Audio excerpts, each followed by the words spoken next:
Lëvizja vetëvendosje ka dalë fituese absolute e zgjedhjeve, duke shkatruar opozitën dhe duke hapur rrugën për krijimin e qeverisë së vetme, pa pasur nevojë për koalicione.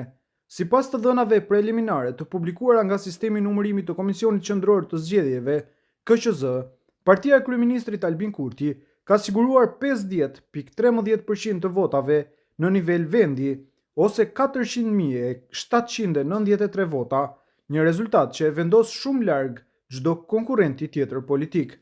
Ky rezultat nuk është thjesht fitore, por dominim i qartë politik. Vetëvendosje ka marrë më shumë vota se sa të gjitha partitë opozitare kryesore së bashku, duke konfirmuar se mbështetja qytetare për qeverisjen e Kurtit jo vetëm që nuk është lëkundur, por është forcuar ndjeshëm. Mesazhi i votuesve është i drejtë për drejtë, vazhdimsi, stabilitet dhe qeverisje pa pazare politike. Në vendin e dytë është renditur Partia Demokratike e Kosovës, PDK, me 20.94% apo 176.000 vota, një rezultat dukshëm më i ulët krahasuar me diferencën e madhe që e ndan nga fituesi. Lidhja Demokratike e Kosovës, LDK, ka përfunduar e treta me 13.93% ose 111.000 vota, duke dëshmuar rënien e vazhdueshme të partisë që dikur dominonte skenën politike.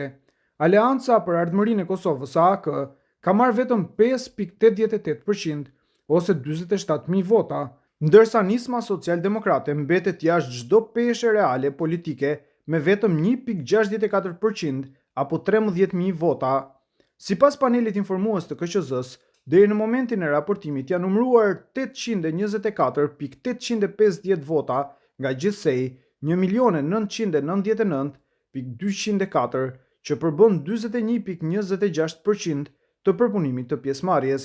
Nga ana tjetër janë proceduar 2.324 nga 2.557 vend votime, ose 90.89%, çka tregon se panorama e përgjithshme e rezultatit tashmë është e qartë dhe ndryshime thelbësore nuk priten.